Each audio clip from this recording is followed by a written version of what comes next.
Comezamos unha nova serie nos despachos dos alcaldes. Moitas gracias por recibirnos, Mariña Gaimunde, alcaldesa de Viveiro. Imos facer un pequeno balance deste ano. Pois moitas gracias a vos por achegarse, neste caso, a Viveiro, que sempre é un prazer atendervos e, por suposto, contarvos todo o que está a acontecer. Este ano 2025 comezou a túa andadura como alcaldesa tras a moción de censura. Que balance farías destes 9-10 meses? Pois un balance moi positivo porque neste caso foi de contacto total, unha coa xente, outra cos funcionarios e, por suposto, coas diferentes administracións, non? Para traer a Viveiro o que realmente se merece.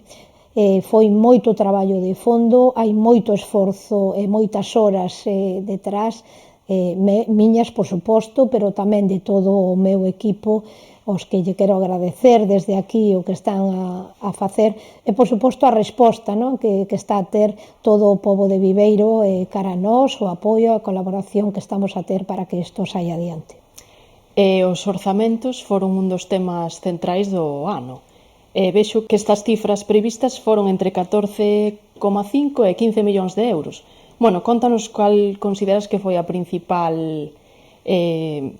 desafío á hora de afrontalos. Bueno, Viveiro ten moitos desafíos, non? O principal é que estamos arrastrando, non? As débedas que hai que salvar ano a ano, coas que hai que contar e ir integrando nos presupostos seguintes, como foi neste caso no ano 2025, que tivemos que asumir cousas que estaban sin pagar de anos anteriores e que ao final sí que nos condicionan e moito. En caso do ano 2025 hasta tivemos que integrar algunhas subvencións que non estaban nin pagadas, a pesares de que a propia Deputación neste caso había dado cartos a Viveiro para afrontar este gasto, non? Pero por diversas circunstancias tivemos que asumir 130 e pico mil euros xa só das subvencións sin especificar nin contar o que debemos aos bancos, que é bastante. Por iso tivemos que facer tomar algunhas decisións e priorizar algunhas cousas no ano 2025, pero vemos que cara ao 2026 incluso podemos recuperar algunhas delas porque isto vai mellorando. Entre os proxectos en marcha está a posta a punto da Praza de Abastos e tamén melloras nas parroquias. Que proxectos destacarías? A Praza de Abastos é un dos baluartes, non? Dos obxectivos que nós tivemos xa cando estábamos na oposición.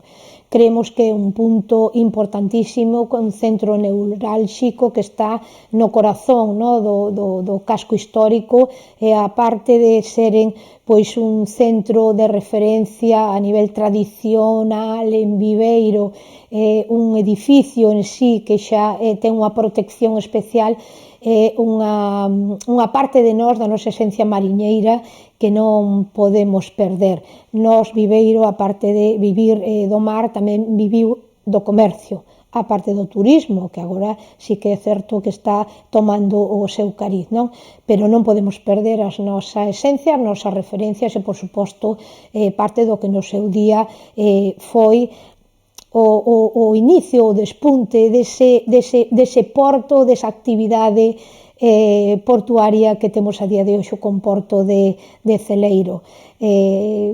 Creo que debemos de apostar polo noso, por suposto, para que este comercio de proximidade siga cara adiante. Fai nada, un momentiño, mencionabas a Deputación. Imos falar da cooperación entre as administracións. En que punto estamos, tanto coa autonómica como coa provincial? Coa autonómica teño moi boa relación, tamén é certo que eu coñezo moita máis xente polos cargos que tiven con anterioridade, sí que teño ese tecido, non? De que podo achegarme a aquela persoa directamente porque coñezo como é a administración, eles me coñecen a min, entón a resposta é máis, casi non digo inmediata, pero sí é máis áxil, non? Teño a colaboración deles, fixemos algún que outro convenio de bastante importe, como un conturismo de 145.000 euros, que bueno, de cara á cultura de Viveiro apoiounos, en este caso salvounos este ano 2025, non? Creemos que aparte deso debemos de seguir mantendo esa colaboración non con unha, sino con varias das consellerías que tamén de outro xeito apostaron directamente por algunha festa, como foi a festa da Merluza, como foi a festa da Sardiñada, neste caso das Nogueiras ou da Sardiñada de Covas, que a propia Consellería de Mar pois directamente abriu esa posibilidade para que coas comisións poidese colaborar, o de Medio Rural tamén que colaborou coas carreiras de cabalos, é dicir, que aparte do que nós poidamos conseguir directamente co Concello, non, coas consellerías a través de convenios, tamén é certo que intentamos buscarlle financiación a través de outras vías ás propias asociacións para que elas, bueno, pois poidan facer os eventos e sigan facendo os eventos porque deben de facelos, porque forma parte de todo este entramado que debemos de protexer. Que aprendizaxes sacades do vertido do río Landro, que foi unha situación complexa, e o abastecemento da auga deste verán? Foi algo moi difícil de afrontar, sobre todo cando acabas de chegar, non? Casi non tes todavía tomado a medida ao propio Concello, nin aos propias axentes que tes a disposición cando de repente tes un exame final, non? Non obstante, eu xa agradecí moitas veces e volvo a facer públicamente o esforzo que se fixeron todas as partes, non? A Forzos e Corpos de Seguridade do Estado, tanto Protección Civil como dos medios da Xunta de Galicia, Medio Rural, Sanidade, o Consorcio de Bombeiros, todos estiveron aí, todos traballaron arreo, a propia concesionaria Viacua que temos, as cousas saliron como tiñan que sair. Saíron ben, salimos ben. Creo que desta situación saímos reforzados, porque realmente a xestión foi impecable.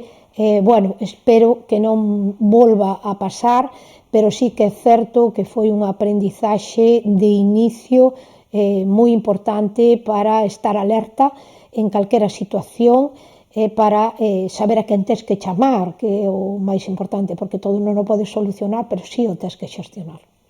En canto á inclusión social, que impacto esperades que teñan as iniciativas na cidade e das parroquias dos fondos que proveñen da Xunta para os programas do Fondo Social Europeo? Bueno, Viveiro hai que decir que sempre, non? De hoxe, sempre a inclusión social formou parte do noso día a día, non? Todos os gobernos anteriores fixeron certas actividades sempre relacionadas coa inclusión, tanto o comercio como o propio Concello, como as asociacións, os actos que se celebran, incluso nas festas, trátase de darlle sempre ese plus, non? Esa reserva para buscar a fórmula e incluílos en todos cantos actuacións hai, pero nós vamos máis alá. máis de centrarnos nun só día ou nun só evento que como se estaba a facer, non? De inclusión, nós queremos facer esa onda inclusiva, que así lle chamamos o noso programa, que sexa transversal ao longo de todo o ano. Non centrarnos única e exclusivamente no día da discapacidade ou de certos días moi señalados en un programa concreto nin dun día nin dunha semana. Queremos que seña en todos os actos que se celebren. En canto ao medio ambiente, Que prioridades tedes en Viveiro para este 2026? En Viveiro, o noso goberno aposta polo medio ambiente e tamén pola súa protección. Hai uns días, veu a Xunta de Galicia, temos moito contacto coa Consellería de Medio Ambiente, estamos moi preocupados e necesitados de infraestructuras de saneamento e abastecemento, estamos moi interesados en renovar esa rede de saneamento por fases, evidentemente, porque isto é un problema que non podemos acometer nós con fondos propios dende o propio Concello, sino que necesitamos de outras administracións para que colaboren tamén invirtan, tamén, por suposto, coa empresa Viacua, que en todo momento está a colaborar, pero claro, nós necesitamos esas infraestructuras e, por suposto, para evitar que eses vertidos vayan cara ao río ou ben cara ao mar. Estamos agora mesmo intervindo nas aceñas, estamos intervindo en Celeiro e temos previstas 2 ou 3 actuacións que xa presentamos as memorias e os proxectos para acometelas canto antes a primeiros de ano, caso de unha aí en Benito Galcerán e outra aí na travesía preto do que é a Praza de Abastos. En canto a eventos e deportes, confirmamos que é unha palanca de dinamización para Viveiro, non? Unha palanca total, que quero decir que estamos facendo, teño aí enriba da mesa o planning para o próximo ano e a cantidade de eventos que están xurdindo, non? De cara ao deporte son infinitos, pero están tan interesados que xa hai moitas propostas para facer aquí incluso probas federadas, non? Congresos, torneos, claro, Viveiro agora mesmo non sei que está a pasar, entendo que hai ilusión, que hai esperanza e todos están animando para, e incluso hai unha competición sana para que todos se medren, vexamos que están medrando e que Viveiro en punto de referencia a nivel deportivo, tamén contamos, temos a sorte, non, de contar neste caso con o apoio e colaboración do Real Madrid, que, bueno, temos este evento que sempre se achegan aquí o Castilla, non? No verán fan eses partidos, achéganse pezas importantes, interesantes, non? Do club deportivo que atrae moita xente, logo tamén colaboración co Breogán, o sea, que estamos animando o que o todo o público deportivo que está encantado e que é capaz de ver a figuras referentes, non?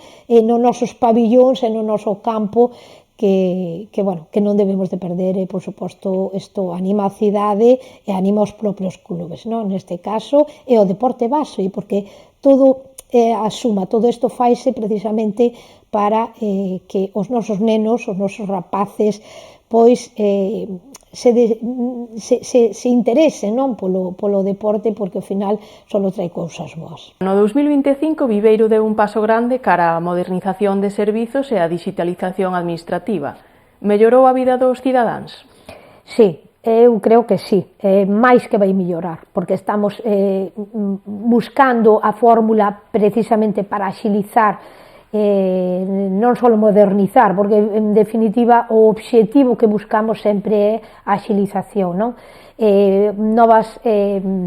Novos programas, novas apps para que a xente poida directamente acceder, pagar, buscar, entrar en contacto coa propia administración para eliminar todo ese papeleo, todos os trámites intermedios, non? Cada vez estamos buscando esa axilización para facilitarlle a vida aos cidadáns. En canto á xente nova, este ano os mozos e mozas de Viveiro foron protagonistas en varias iniciativas de participación e lecer. Que diagnóstico faz da mocidade? Pois a mocidade é o noso futuro, e como o noso futuro, pois temos que cuidala. A mocidade a día de hoxe ten poucas zonas de ocio, hai moitas zonas de deporte, pero que está moi vinculado ao deporte federado, non? Entón, hai que buscarlles alternativas, hai que buscarlles espacios onde eles se poidan, pois, desenrolar e facer as súas cousas, non? Neste caso, nós, desde que chegamos e intentamos, temos aquí o que era un grupo de participación xuvenil, axustar con eles, abrilo, máis, que era un grupo moi pechado, intentaremos buscar esa forma, non, para dinamizalo, porque non tiña moita visibilidade, pero, claro, hai que darlle contido, entonces hai que darlle contido e darlles a eles a oportunidade de que falen, de que digan o que necesitan, porque a primeiro que temos que facer é escoitarlos.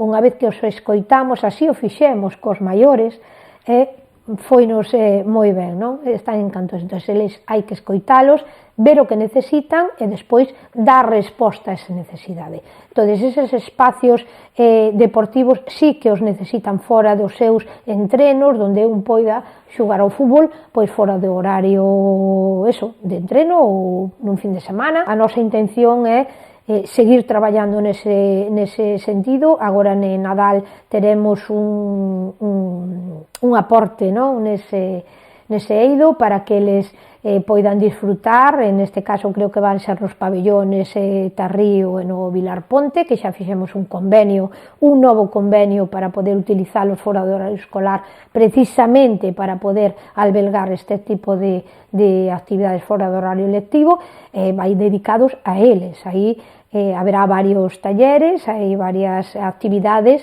eles poden libremente, esplayarse, e aí recolleremos o que eles necesitan xa de cara ao ano que ven, porque isto hai que telo previsto, non? Sí. Entón, vamos ver o que funciona, o que non funciona, e a partir deses, pois xa de cara ao próximo ano xa diseñaremos o programa definitivo para a xuventude.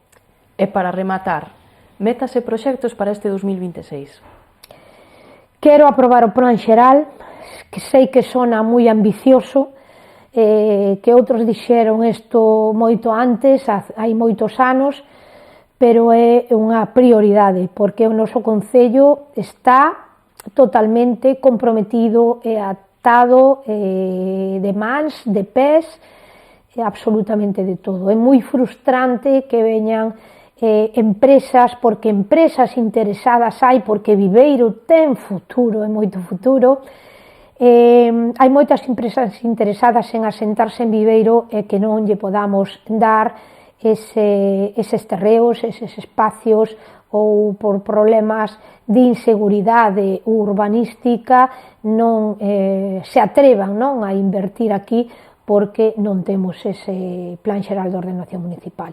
Logo, é o meu obxectivo ao longo deste ano, tratarei de facelo, sempre son precavida, digo, tratarei de facelo e vou a poñer todo o meu empeño niso, pero eu creo que, xa o dixen con anterioridade, neste primeiro trimestre poderíamos ter xa a aprobación provisional e logo quedará, veremos os pecados que ten o noso plan, e o mellor non será o mellor plan do mundo, non, pero vai ser o plan xeral que deixa atrás unhas normas subsidiarias de planeamento que nos teñen totalmente sumidos na miseria. E non podemos avanzar todo eso xunto coas infraestructuras.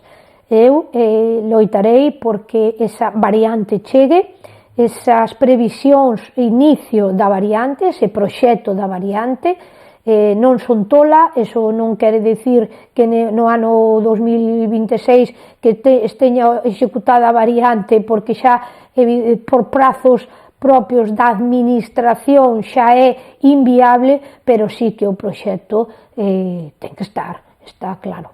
Antes de haber unha execución ten que haber un proxecto. Eu loitarei porque ese proxecto, ese anuncio da variante chegue canto antes dende a Xunta de Galicia, e así esquecernos deses anos negros de Viveiro. Nós queremos esa variante, non imos poñer ningunha traba, ou eso espero, porque aí están os grupos municipais, eu falo polo goberno de Viveiro, pero eses son os dous obxectivos que temos para Viveiro, abrir Viveiro ao mar. Quero ver Viveiro bonito, Viveiro axeitado, un casco histórico rexenerado, e a Viveiro que disfrute do mar, non só da pesca como un sector punteiro, porque Viveiro, Celeiro neste caso, é un dos mellores portos pesqueiros de Galicia, témolos aquí no noso concello, e Celeiro ten que seguir